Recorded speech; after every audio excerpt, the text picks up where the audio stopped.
E aí, gremistada, tudo certo? Sejam muito bem-vindos ao meu canal e bora lá falar desse empate em 1-1 que ficou aqui Grêmio e Corinthians na arena. O Grêmio precisava ter vencido para chegar na parada do Super Mundial um pouco mais tranquilo, mas não conseguiu, ficamos apenas no empate aí. Então vamos falar um pouco mais sobre isso, tem algumas filmagens aí também da partida que eu vou colocando ao longo do vídeo, tá bem? Então já vai te inscrevendo aí no canal, deixando o teu like, ativando as notificações para não perder nenhum vídeo, beleza? Bora lá!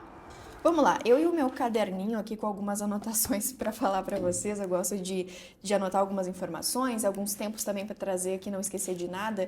Então vamos do início, né? O Grêmio começa a partida fazendo uma certa pressão em cima do Corinthians, mas quando eu falo começa a partida, minutos iniciais, é bem o início mesmo, tá? Até porque a partir do 9º minuto o Corinthians consegue chegar um pouco mais na área do Grêmio, avança, muito por falta de marcação do Grêmio, né? Um problema ali no meio de campo que a gente tem não é de hoje. Ano passado o Renato não conseguia encaixar esse meio campo, chegou o Monsalve, ele tentou os dois juntos, não conseguiu, inclusive na Libertadores não utiliza meio-campistas, né, de origem, nem o Monsalve, nem o Cristaldo, a gente é eliminado da Libertadores. Enfim, Renato não se achou, e aí vem o Quinteiros, que também não consegue encontrar o meio-campo ideal do Grêmio, com algumas dificuldades ali na utilização do Cristaldo, e agora Mano Menezes, que coletiva após coletiva, fala desse setor do Grêmio, quais as peças são essenciais para ter um meio-campo bom na visão dele, né? Então até aqui não achou. Agora chega o Alex Santana para compor o grupo e a gente vai ver aí qual será a utilização dele e a ideia do Mano nessa parada do Super Mundial, que vai conseguir testar, né, um time diferente. A gente tem um gol perdido do Bright White inacreditável nesse início de partida, que até agora eu não sei como é que aquela bola não tá dentro do gol, né? Porque foi realmente inacreditável. Ele dá um carrinho, não consegue chegar a tempo na bola e perde esse gol.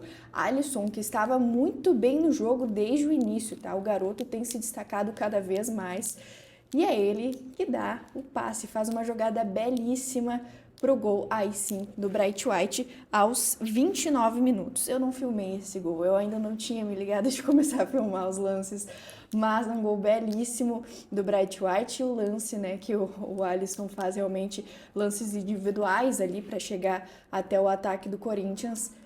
Baita gol, então aí o Grêmio abrindo o placar aos 29 minutos. E aí aos 35, gol de Bidon, né? Assim como o Grêmio sofre um pouquinho ali para fazer o gol do início, ele leva o gol de empate com muita facilidade. Esse gol do Bidon, inclusive o Mano dá uma chamada no Marlon ali e diz, pô, fica na tua área ali, fica na tua posição, não sai dali, porque o Marlon leva esse gol aí nas costas dele, né? Tá um pouco mais adiantado e aí erra na marcação.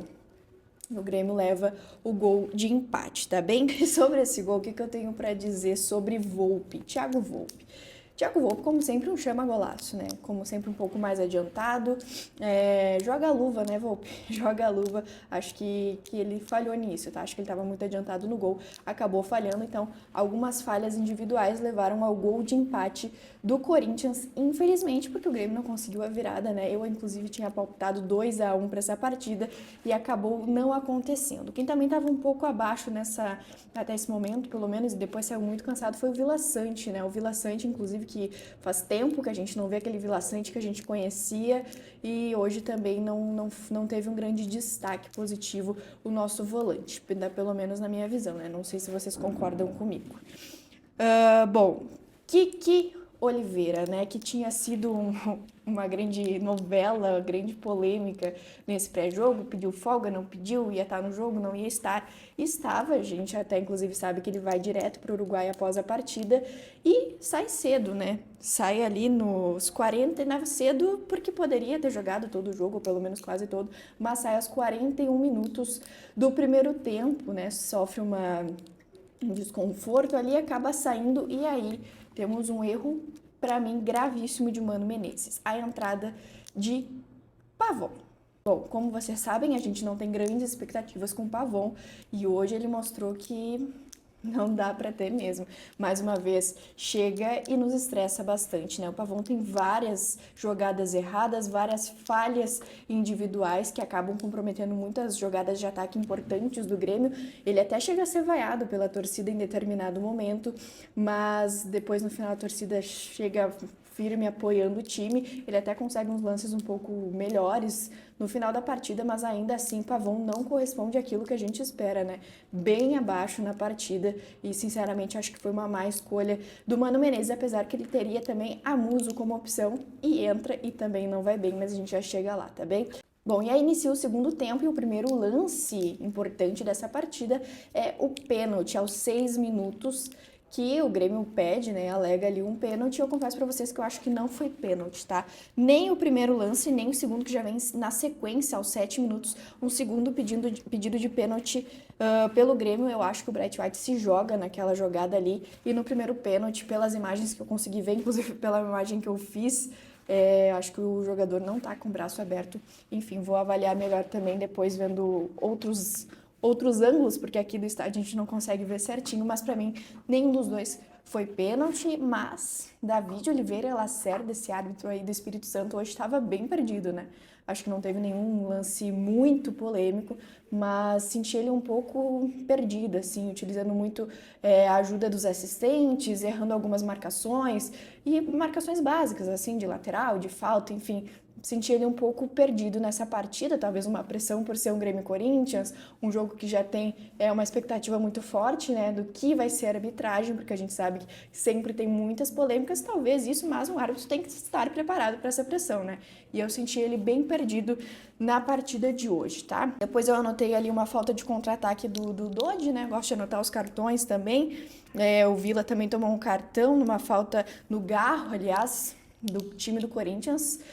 Se talvez estivesse vindo com titular, a gente teria perdido, né? Porque eram os reservas, um misto aí, né, do Corinthians.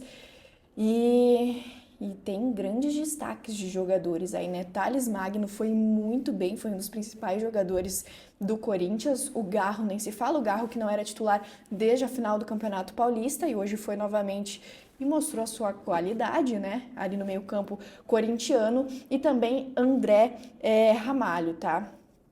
Que é um baita zagueiro, acho que se destacou bastante aí também. Então, jogadores que foram essenciais aí para esse time do Corinthians. Hoje é com ela aqui no fundo, hein, para pedir o teu like e para pedir que tu te inscreva no canal se tu ainda não é inscrito, tá bem? Tem vídeos muito legais aqui para trás também sobre as eleições, explicando como funciona. Também tem um tour na arena muito massa para te conferir. Então, vai lá e confere também após esse vídeo aqui, beleza? Vamos voltar para nossa avaliação de Grêmio e Corinthians. Seguindo, então, tem mais uma mudança aí do Mano Menezes, em que ele tira o Alisson e o Dodi, coloca o Ronald e o Amuso. Aí entra, isso foi nos 20 do segundo tempo, tá? Aí entra a questão do Amuso, né, gente? Poxa vida, belga, tu veio pro Grêmio, tu não ganha pouco e tu ainda não chegou, né? Não fardou de fato o Amuso ainda aqui no Grêmio. Outro que entrou mal, não colaborou para a equipe, não tem grandes jogadas com destaques positivos, negativos sim. Então assim, belga, vamos chegar, né? Agora o Grêmio deve fazer um intensivo físico com ele e com o Cuejar para se recuperarem, mas não estão ganhando pouco aqui, né? Pro que estão jogando. Então, espero que essa parada seja efetiva aí pro Amuso e pro Cuejar também, que a gente teve uma grande expectativa com a chegada dele. Depois, mais uma troca, né? O André Henrique e o Riquelme entram no lugar do Bright White e do Cristaldo aos 31 do segundo tempo. Cristaldo que estava bem cansado. Acho que o Cristaldo tem jogado um pouco melhor jogo após jogo, mas ainda assim também não é o Cristaldo que a gente espera.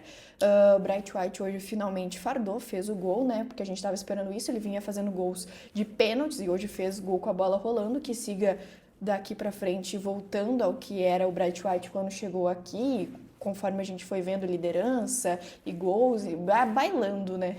Bailando de fato. Então, que ele possa se recuperar aí o seu 100%. Após aquela lesão que ele teve contra o São Raimundo, a gente começou a não ver mais o Bright White que a gente conhecia e que ele possa agora estar se recuperando. Cristaldo também que possa estar evoluindo, mas saiu bem cansado, né?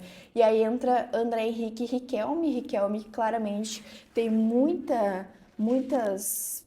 qualidades, mas ainda é um garoto que precisa evoluir bastante. Tem um lance que ele, inclusive, poderia ter passado para o Pavon, não passou, tentou a finalização, finaliza muito mal, joga a bola lá na superior norte, mas aí é um pouco de maturidade também do garoto, de conseguir visualizar melhor o jogo, mas qualidade com certeza não falta. André Henrique demonstra que Arezzo realmente caiu na hierarquia, né, principalmente depois de perder o pênalti. contra o Sportivo Luquenho, ele que também, como eu já citei aqui no canal, teve aquela fala antigamente lá, há meses atrás, de que queria ir para o Peñarol, fez o máximo para ir, que não foi, então acho que tudo isso, esse contexto de Arezzo aqui, contribuiu para ele cair na hierarquia da centroavância ali do Grêmio, né? Agora saiu o Brett White e entrou o André Henrique pelo segundo jogo consecutivo. Isso é bem característico aí, né, pra gente saber como pensa Mano Menezes sobre Arezzo. Aí perto dos 30 minutos o Grêmio começa uma pressão muito forte e ela segue até perto dos 40, inclusive tem um gol anulado aos 34, realmente a bola tinha saído, o passe do Riquelme foi muito forte, o Pavão chegou, mas chegou um pouco atrasado, então o gol foi anulado, mas seria um belo gol, né? Infelizmente não valeu, nos daria a vitória, mas não foi mal anulado, realmente a bola havia saído. Aí aos 37, Corinthians chega de novo no ataque do Grêmio, num contra-ataque. Felizmente não foi efetivo, mas aí o Corinthians começa a se animar no jogo novamente, tá? Aos 43 tem um ataque do Grêmio importante, depois aos 44 uma bola no gol que o Pavão tenta um cruzamento e na verdade vai no gol, o Hugo defende, mas que poderia daqui a pouco ter sido um gol ali se tivesse uma desatenção do Hugo, e aí nesse momento que o Pavão começa a se animar um pouco mais no jogo e acertar alguns passes. Nos acréscimos deu praticamente Corinthians, o Grêmio não conseguiu mais chegar efetivamente na área do Corinthians e ficou por isso mesmo 1-1 aí do Grêmio.